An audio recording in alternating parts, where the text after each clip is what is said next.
En Memorias que Perduran, en esta ocasión, estamos en presencia de un pintor, un escultor, en realidad un artista plástico que ha paseado su talento por el país, por América Latina, pero también por países de Europa, donde ha participado en muchísimas exposiciones pictóricas, pero además ha tenido la oportunidad de ser el agregado cultural en la Ciudad de México. Actualmente está trabajando de docente en el Instituto Superior de Bellas Artes y Visuales Raúl G. Prada. Estoy hablando de José Rodríguez Sánchez, con quien vamos a tener el grato gusto de conversar en Memorias que Perduran. Muy agradecido por haber aceptado esta entrevista, Rojas. José. Un gusto, un placer de verdad estar en este importante espacio de comunicación. Pues tenemos de pronto algunos temas que comentar, todos relacionados con el arte y la vida. Bueno, reitero mi agradecimiento. Yo quisiera empezar por esto segundo que dice, la vida. ¿Dónde nace don José Rodríguez Sánchez? Nací acá en La Llacta, acá en nuestra Cochabamba, sí, al este de Cochabamba, al pie del Cerro de San Pedro, en la zona de Incacollo. Y bueno, actualmente he vuelto a vivir en la misma zona y sin duda la identidad mía pues parte de ese medio natural, y yo creo que en gran medida eso ha determinado a que yo me dedicara al arte y además de manera particular pueda comunicarme a través de la acuarela, a través de la técnica del agua, porque Xochapampa tiene un gran significado, una gran relación con el agua en nuestro país y en el mundo, ¿no? Todo el tiempo estamos preocupados los cochabambinos por el agua. En unas ocasiones pues nos inundamos, en otras por falta de agua pues andamos muy preocupados.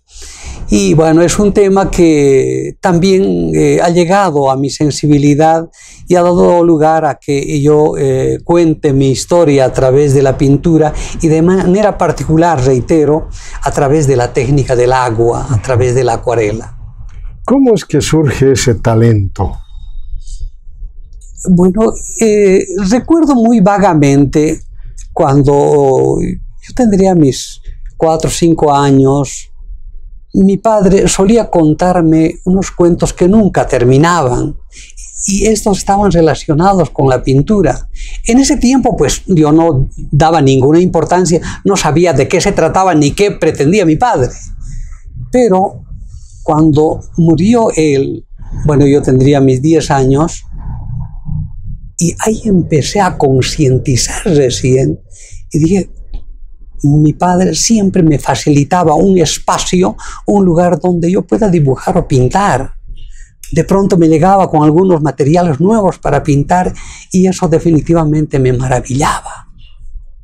Y ya a la muerte de mi padre, pues ese gran vacío dio lugar a que yo me escudara, si se quiere, detrás de esta manifestación del arte. Y bueno, después me di cuenta de que mi padre de pronto era un artista frustrado también, porque si bien es cierto de que era un muy buen dibujante, pues nunca se dedicó de manera profesional al arte. Y ese hecho le indujo a motivarme, porque quizás encontró una inclinación natural en mí por el dibujo y por los borrones que hacía en ese tiempo, era un niño, ¿no? Pero yo creo que él definitivamente vio que tenía yo una inclinación por aquello que a él también le significaba mucho. Y ya a la muerte de mi padre tuve la gran suerte de conocer a un maestro. Él es Germán Olivera, pintor y escultor cochabambino, que ahora radica en Estados Unidos, ya desde hace casi 40 años, ¿no? Pero él fue mi primer maestro formal, digamos, aunque mi padre también lo fue, ¿no es cierto? Sin embargo, fue Germán Olivera quien me transmitió algunos recursos técnicos académicos, ¿no? Él creó en mí un cimiento para que yo pueda proyectarme y comprometerme con aquello que de verdad empezó a tener un profundo significado para mí, ¿no? Es decir, encontrar un lenguaje para poder comunicarme. Y por otra parte, como había fallecido mi padre, pues el sentirme huérfano de padre y un poco de la imagen del primer maestro, digamos, pues hizo que yo de verdad me encerrara en mi actividad artística. Y dormía muy poco porque también mi condición de uno de los 6 hijos que dejó mi padre, además yo soy el mayor de los varones, pues yo tenía que estar al lado de mi madre. Y mi madre textualmente me decía: hijito, dedícate a otra cosa. Yo necesito que tú me ayudes.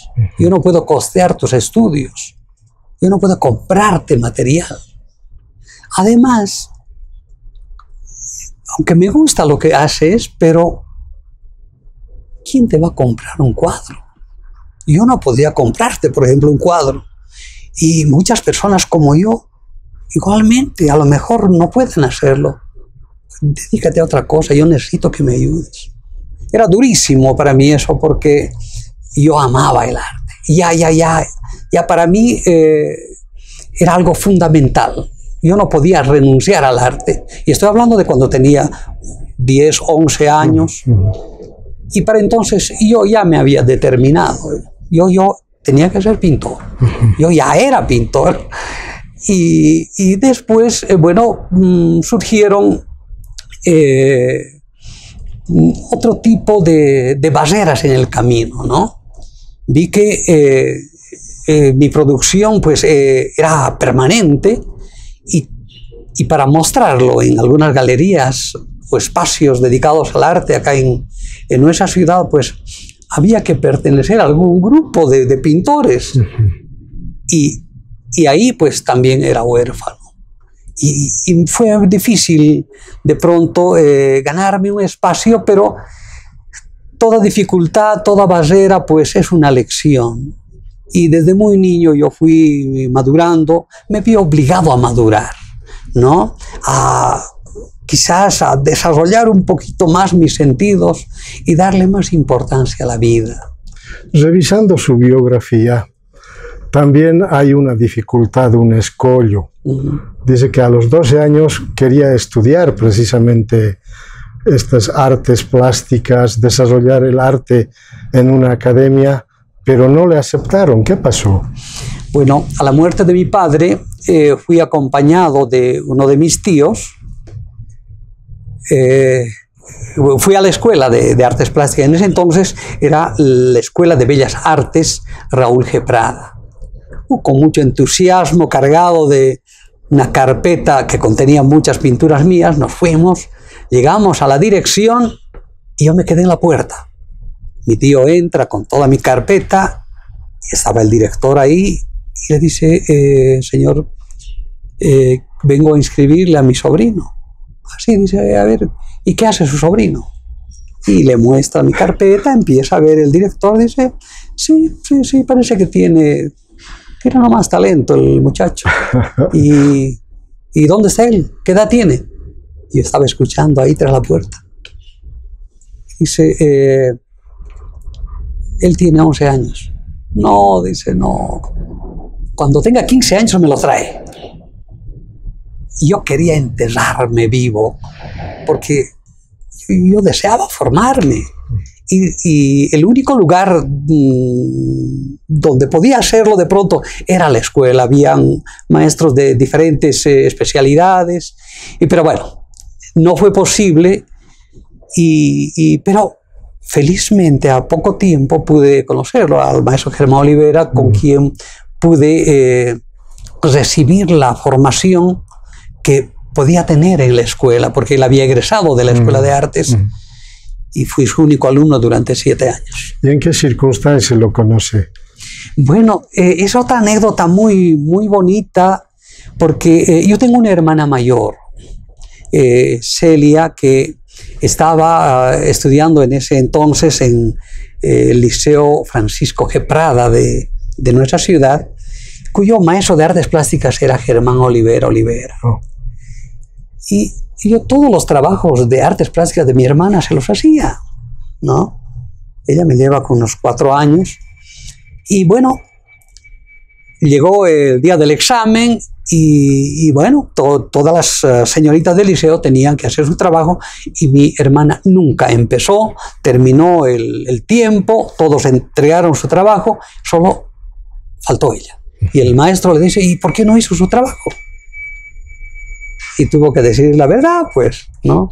Es que todo el trabajo, todos los trabajos que le he presentado, me los hacía mi hermanito. Pero usted tiene la mejor nota.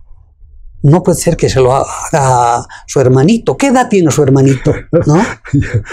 Y yo tenía 12 años. Y dice, 12 años. Tráigalo a su hermanito. Y me fui. Y yo ya tenía algunas referencias del maestro. Y me dice, oye, ¿de verdad tú se lo has hecho los trabajos para tu hermana? Le digo, sí, maestro. ¿Quieres aprender más? Le digo, sí, quiero aprender, maestro. Entonces, a partir de mañana, tú te vienes aquí al liceo y tu lugar va a ser el último asiento. Todas señoritas, ¿no es cierto? Y yo al final, esperando a que él dé su clase para que venga y me dé algunas pautas para hacer un trabajo. Él fue muy generoso con su tiempo, porque no solamente yo tenía que esperar ahí en el aula para que me enseñe, sino en los recreos. En los recreos nos íbamos al jardín y ahí pintábamos. Y él me decía, José, tú sabes dónde trabajo, dónde encontrarme, tú ven, búscame. Y yo lo buscaba por donde andaba él. Y bueno, esa fue la anécdota a partir de la cual pues, yo lo conozco al maestro Germán Olivera y de quien aprendo primero escultura, porque él era esencialmente escultor. Y después acuarelista. Ha sido uno de nuestros maestros de la acuarela, ganador de varios premios, ¿no? Y bueno, con él soñábamos sobre la posibilidad de viajar por el mundo. Él despertó en mí ese deseo, porque me decía, José, si tú aprendes a hacer un buen retrato, tú puedes viajar por el mundo, porque ¿quién puede rechazarte un buen retrato? Y con esa motivación trabajábamos bastante en dibujo y bueno, así es como yo pude acercarme y aprender varias cosas que el maestro Germán Olivera pudo transmitir. ¿Y cuál es el primer país al que va a exponer sus obras? Bueno, luego de haber tenido un bagaje amplio acá en nuestro país, porque primero expuse en Cochabamba, por supuesto, La Paz, Oruro y después los centros mineros. Yo estuve en los centros mineros exhibiendo mi trabajo, no porque ya era un trabajo, digamos, profesional, no, para nada. Mi interés era conocer nuestra patria. Y los maestros en colegio me habían dicho de que Bolivia era un país eminentemente minero. Y dije, pero ¿dónde está esa esencia, no?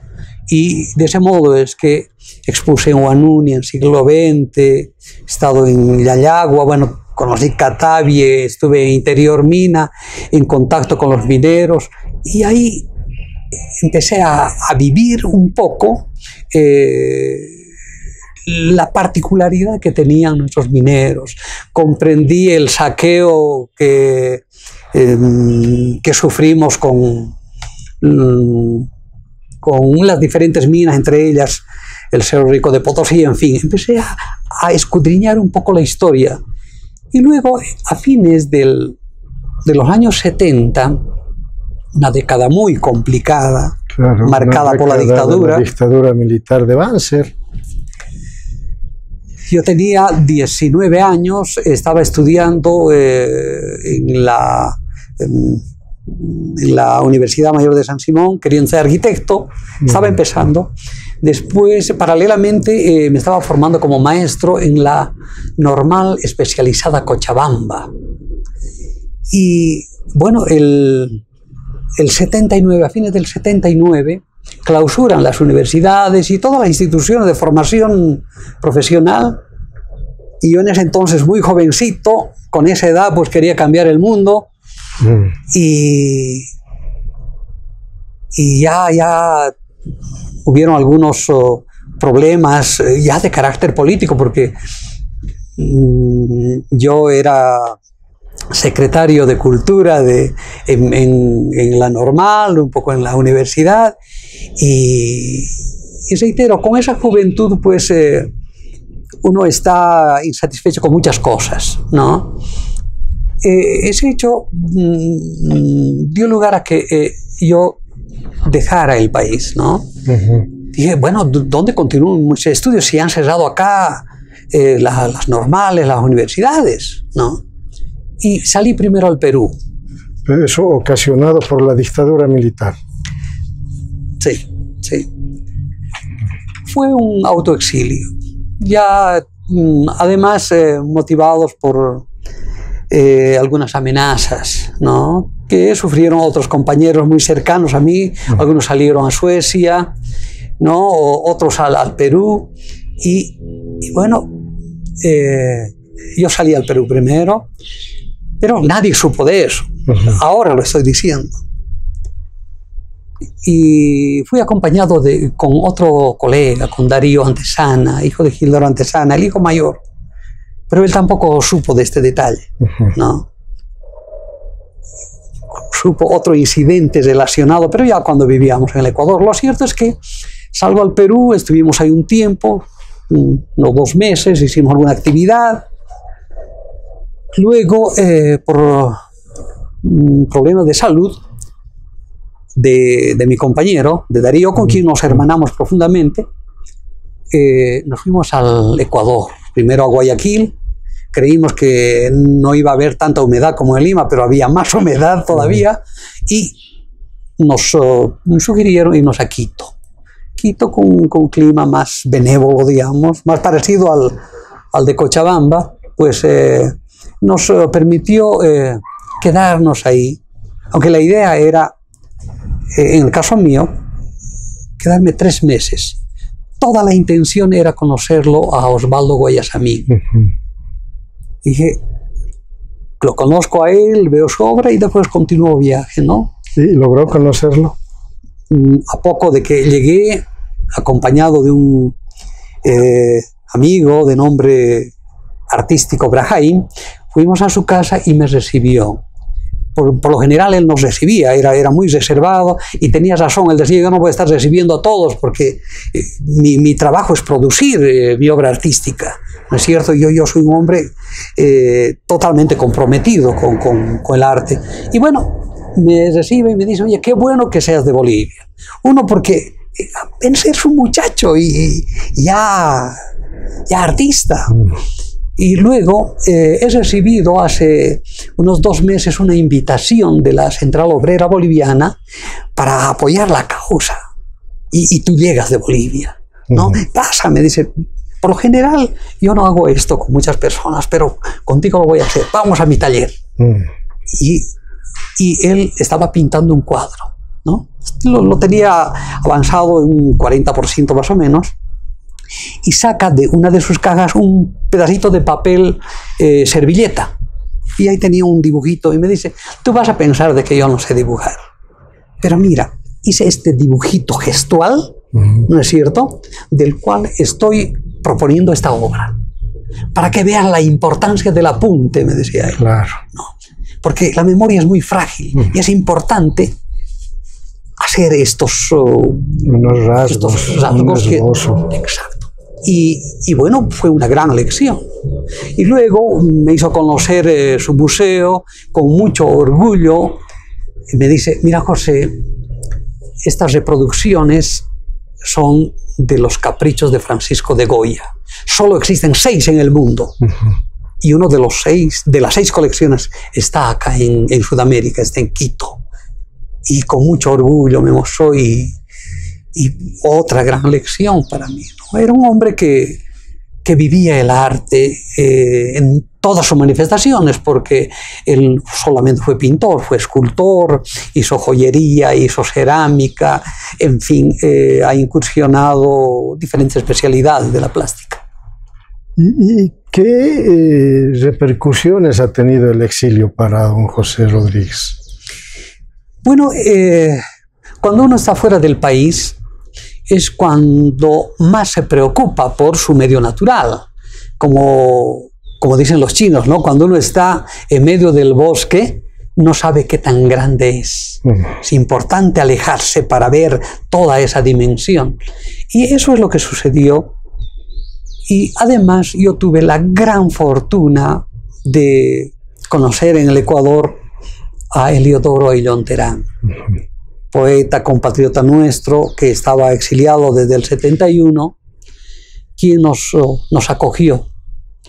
Y por otra parte, lo reconocí al crítico más importante de ese país, don Hernán Rodríguez Castelo, que estuvo acá en Bolivia 3 años antes a que yo llegara a su país, y él me invitó, pero nunca le tomé el apunte.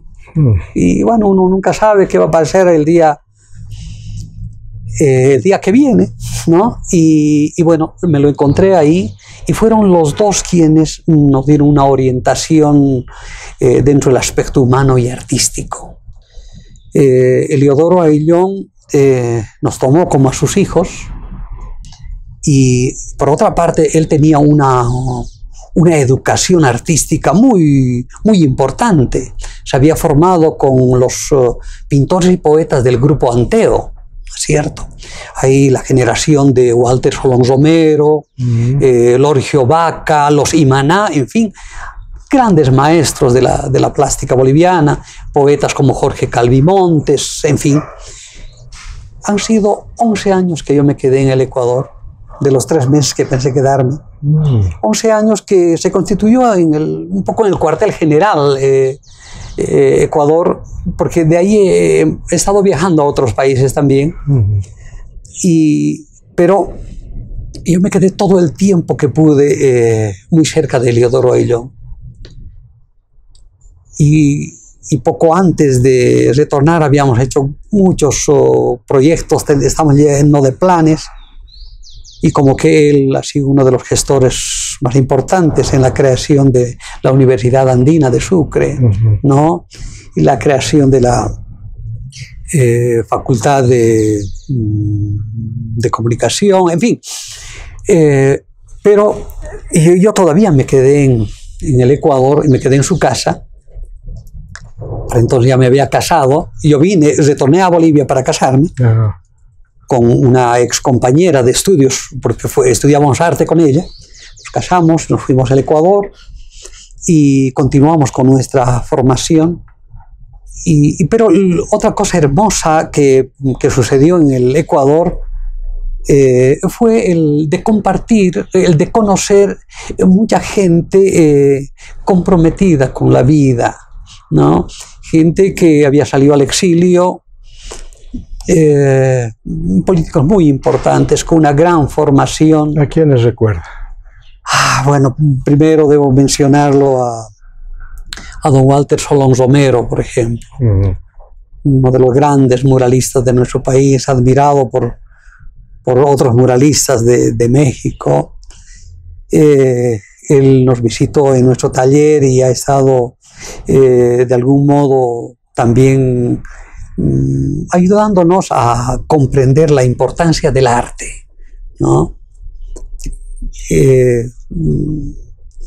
Estuvo don Walter Guevara Arce, estuvo el expresidente Siles, han estado, bueno, nuestros compañeros de arte, aunque en otra especialidad, los hermanos del grupo de Sabia Nueva, los hermanos Cunaro, con César, con Jaime, hemos tenido la ocasión de convivir 3 años.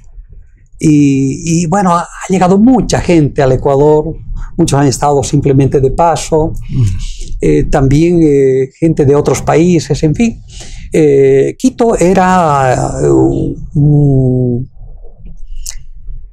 quizás una de las capitales en las que se producía mucho arte, ¿no? Y además se tenía un mercado importante para la plástica, sobre todo, y para la música. Porque músico que llegó al Ecuador, músico boliviano que llegó al Ecuador, siempre ha tenido éxito. Fui testigo de la incursión de los Carcas, por ejemplo, ¿no? Y después de ellos, todo el mundo ha estado llegando allá y hasta ahora tiene mucho éxito. Los ecuatorianos están tan hermanados con nosotros y nos reconocemos en ellos y ellos en nosotros.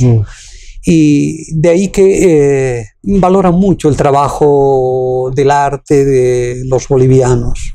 Seguro que en esa estadía de 11 años ha pasado por Otavalo y por Ibarra. Sí. Yo diría que en Ibarra incluso hay muchos escultores. Claro, en San Antonio hay toda una zona dedicada a la talla en madera, ¿no?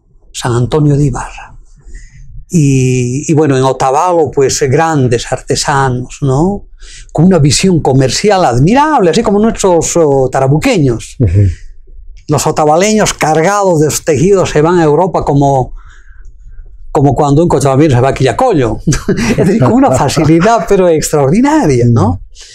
Y bueno, sí, admiro a los otavaleños porque mantienen una identidad muy clara, muy fuerte, muy profunda. Prueba de ello es que su gran orgullo es el tener pelo largo, ¿no? Ahora precisamente tengo un amigo estudiante en la Escuela de Artes, ¿no? Y bueno, en Otavalo, en Ibarra, en Guayaquil, en Cuenca, pude hacer algunas exposiciones. También formé a algunos acuarelistas sin proponerme. Y en un inicio también con Darío Antesana, creamos la Escuela de la Acuarela Boliviana en el Ecuador. Y a propósito, estando ya en México, el 2008. ¿Ya de agregado cultural? Sí, ya de agregado cultural. Aunque yo estoy vinculado con México desde el 92. Desde el 92, ya habiendo retornado de Europa, pues tomé contacto con algunas galerías en México. Pero estuvimos inaugurando una Bienal Internacional de Acuarela y en mi condición de agregado cultural me piden que yo hablara de la acuarela en Bolivia. Y bueno, con toda propiedad lo hice porque yo amo el arte y la acuarela. Y a poco que terminé se acerca el embajador del Ecuador, el señor Galo Galarza Dávila, él es poeta, es un extraordinario diplomático. Y me dice, oye José, ¿por qué no me comentaste que tú estuviste en el Ecuador? Ya varias veces nos hemos reunido en mi casa y nunca salió el tema, ¿por qué? Y además me dice, mira, para esta Bienal solo el Ecuador ha traído a sus artistas. El resto de los países solamente ha traído la obra de sus artistas. Y los maestros de mi país quieren saludarte y quieren agradecerte. Yo le digo, está bien que nos saludemos, pero ¿por qué el agradecimiento? Ya vas a verme, ya vas a ver. De pronto se aparece y eran 2 artistas que habían sido mis alumnos, bueno, hace más de 25 años. Yo me olvidé ya sus nombres, pero cuando los vi los reconocí inmediatamente. eran los actuales maestros de la acuarela en el Ecuador, ¿no? Y el embajador me dice: José, queremos hacerte un homenaje por esto. Tú préstanos tus cuadros. Tú no vas a poner un alfiler. Nosotros hemos de hacer la exposición en el mejor lugar del mundo, que es el Museo de la Acuarela Alfredo Guatirrojo en México. El primero en su creación, el primer museo de la acuarela a nivel mundial. Me hicieron la exposición y uno nunca sabe qué va a pasar. Y yo también aprendí ahí otra gran lección, ¿no? Es importante hacer las cosas sin esperar el aplauso y tampoco sin dar lugar o mucho lugar a la crítica que puede ser destructiva, ¿no? Simplemente hay que hacer nuestro trabajo honestamente, con la mayor voluntad. Eso es lo que yo vengo haciendo. Eso aprendí quizá por la ausencia de mi padre, ¿no? Y quizás en el camino también he ido buscando a mi padre, un poco como me lo dijo mi primer maestro en un homenaje que le hice acá en Portales, a propósito de mis 25 años de actividad artística. Él me dice: José, es que yo no solo fui tu maestro, yo fui primero tu amigo, después fui tu maestro, fui un poco tu padre. Y así fue. Y lo fue también Heliodoro Ayllón. Él me lo dijo: José, no sé, a momentos te veo como mi hermanito menor, pero más eres como mi hijo mayor, ¿no? Y bueno, hay recuerdos hermosos que siempre me han ido motivando, porque nada de lo que ocurre es casual, por algo suceden las cosas, ¿no? Y bueno, ahora estamos empeñados siempre en producir nuestra obra y también en transmitir conocimientos. Esto lo he estado haciendo en diferentes países del mundo, inclusive con apoyo de intérpretes. Lo he hecho a un grupo de iraníes, lo he hecho en los países escandinavos, en Suecia, en Dinamarca, en Noruega, lo he hecho en Italia, he dado varios talleres, y bueno, en países de Latinoamérica. Y ahora, como ya me quedé acá en nuestra Cochabamba, pues estoy dedicado a guiar y conducir algunos talentos en la escuela o en el Instituto Superior de Artes Plásticas y Visuales Raúl G. Prada. Pero también he abierto las puertas de mi taller los días sábados, de 3 a 6 de la tarde, estamos pintando ahí. Y han surgido ya muchos artistas a quienes los estamos encaminando.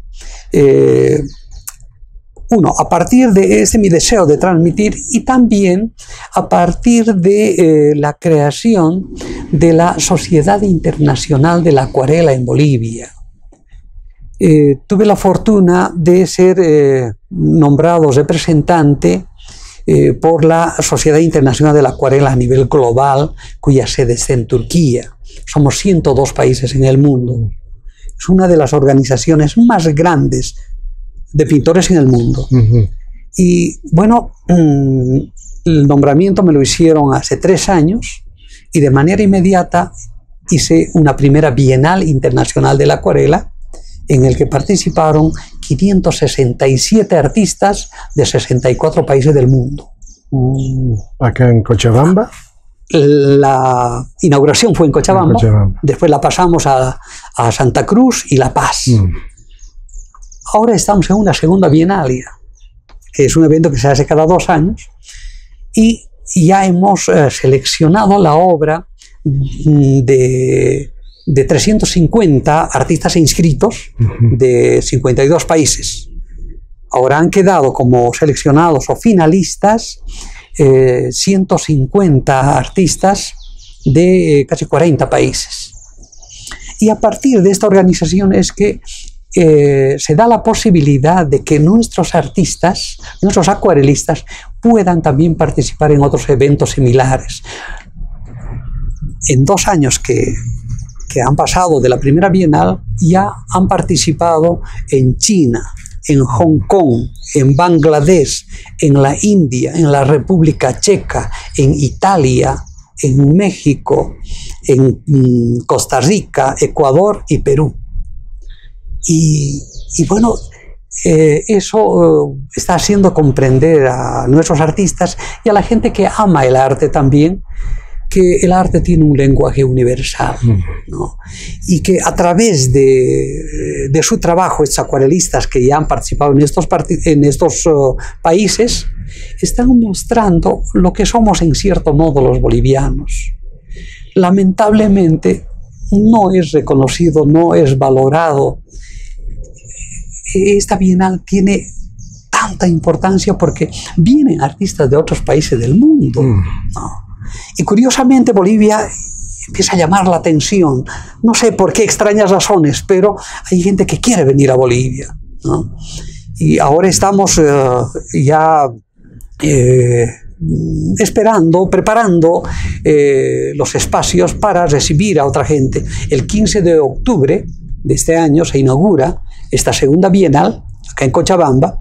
Estaremos durante un mes con diferentes actividades, demostraciones y talleres magistrales, conferencias, debates, pintura en vivo, proyección de documentales. Después queremos que también nuestros niños y adolescentes sean parte de estos eventos. Luego nos iremos a Santa Cruz, estaremos un mes y medio. Luego La Paz un mes y cerramos en Potosí, en la Casa de la Moneda. 5 meses va a durar este evento y bueno, pues a quienes no nos estén viendo, pues invitarles también a que puedan ser parte de esta organización. Requerimos el apoyo de la gente que comprende de que el ser humano no solamente es materia, somos también espíritu y las artes tienen mucho que ver dentro de este campo. Y si pueden apoyarnos para recibir a los artistas que vienen de otros países, pues bienvenidos, aquí estaremos atentos, ¿no? Qué bueno. Sí. Finalmente, para concluir nuestra entrevista, quiero preguntarle en qué se inspira para retratar las obras en acuarela. Aquí nos ha traído tan gentilmente este calendario, diría, donde aparecen sus obras. Un poco para que vea el público que va a tener la dicha de acceder a esta entrevista. Sí. Esta obra la pinté en México y es una obra premiada.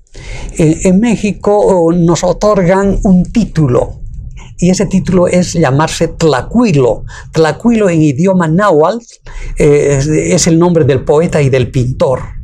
Cada año se hace un concurso y se da esta denominación a un maestro. Yo tengo el honor de ser Tlacuilo en México. Sí. Tlacuilo.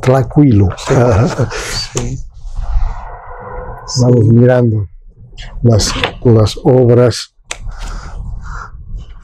Que me decía que los textos han sido escritos por Ramón Rocha Monroy. Ahí dice: una mujer, unas trenzas y un aguayo, y de ella brota el agua en una catarata de interminable pureza. Es un texto de Ramón Rocha Monroy. Es una pieza que lo pinté en Potosí. Dice: el balcón del pueblo, el rincón de piedra, madera y plantas, la herencia de una escuela de la acuarela única en el mundo. Sigo dando vueltas el calendario. Sí. Dice: el majestuoso, las manos sarmentosas de la montaña, los hilos del quipus que sostienen junto a las manos una ciudad imposible y universal. Otra pieza donde escribe Ramón Rocha Monroy: otra vez el tema de las pajaritas de papel que cuelgan de los cielos sobre los tejados coloniales. Son símbolos de paz y de libertad, las palomitas, pero están en calidad de marionetas. Alguien los manipula. A la libertad, alguien las manipula a su antojo. ¿Y tiene que ver algo esto con la dictadura? Totalmente. Con la dictadura, con la vida, con el sistema. La libertad. Totalmente. Usted me preguntó hace un momento en qué me inspiro. Me inspiro en la vida, Me inspiro en este momento porque usted ha podido crear una atmósfera para poder hablar del arte, para poder hablar de la vida, ¿no es cierto? Y son momentos de inspiración porque las estoy viviendo, ¿no? Y también nos inspiran pues, en diversas cosas, pero sobre todo nuestras vivencias, porque para pintar hay que vivir, hay que sentirlas. El arte es fruto de la vida misma y sin duda hay tanto todavía por transmitir que el tiempo dirá porque uno no sabe qué va a pasar mañana, pero mientras todavía tengamos el tiempo, yo seguiré recibiendo de mi entorno natural y social motivaciones para poder pasarlo por el tamiz de la mente y el corazón y convertirlos en una obra de arte para luego devolver a la sociedad, para que ellos puedan contemplarlos, para que puedan de pronto tener un momento y poder reflexionar respecto a ese tema, porque esa es la labor del artista, ¿no es cierto? Crear también un espacio de reflexión en torno a un tema, ¿no? Porque el arte ante todo es comunicación, como usted viene haciendo desde hace tanto tiempo, por lo que yo reitero mi agradecimiento y seguramente serán muchos otros artistas, mucha otra gente que de pronto viene haciendo también un trabajo quizás como producto de su experiencia, su talento y su amor por la vida, y que serán parte también de estos importantes programas. Le agradezco mucho. Agradecerle por haber accedido a esta entrevista y por compartir parte de su semblanza de vida. Y digo parte porque seguramente hay muchos otros detalles que las hemos dejado pasar en la entrevista, pero sin duda el aporte es muy significativo. Sus palabras finales para Memorias que Perduran. Sí, y yo creo que es importante tener en la memoria la historia de nuestro país, la historia del mundo, tratar de tener la mayor información de este tiempo que estamos viviendo, porque gracias a ello es que podremos seguir caminando. El camino de la vida pues es maravilloso pese a todo lo que contiene. Toda caída es motivo de aprendizaje y yo creo que de eso estamos compuestos los seres humanos. Y el artista de manera particular, pues comprometido con la vida, sin hacer ningún favor a nadie, sino simplemente a su conciencia y a su naturaleza. Muchas gracias. El agradecido soy yo. Ha sido una entrevista agradable, diría yo, por los pasajes y los acontecimientos que ha podido reflejarnos a través de su voz, de su palabra, de su imagen. Don José Rodríguez Sánchez, un pintor, lo ha aclarado, un acuarelista que privilegia el agua para desarrollar sus obras, ha permitido desarrollar su talento, su creatividad, su arte para mostrarlo en el país, pero mostrarlo también en América Latina y en Europa, con aportes significativos, no solo en la creación de obras, también en la formación de otros artistas, de otros pintores, acuarelistas, que en el caso ecuatoriano también ha podido reflejar ese su arte a raíz de la creatividad y la iniciativa que han desarrollado a lo largo del tiempo. Sin duda es un aporte significativo porque además ha señalado que sus obras se inspiran en la vida. Y la vida es tan grande, es tan inmensa, que hay posibilidades de retratar la naturaleza, retratar pueblos, historias, conflictos incluso que viven los países, Pero además no solo ha retratado Bolivia, también ha logrado desarrollar su talento en otros países donde ha tenido la posibilidad de compartir con otros artistas, y qué bueno además señalar que ha logrado conocer a Osvaldo Guayasamín en el Ecuador, de quien nos ha contado también determinados pasajes que sin duda valen la pena conocer. Amigos del programa Memorias que Perduran, me despido y les invito a que sigan viendo en el siguiente programa entrevistas de esta naturaleza que recogen semblanzas de vida de personas que contribuyen y que aportan al país. Hasta pronto.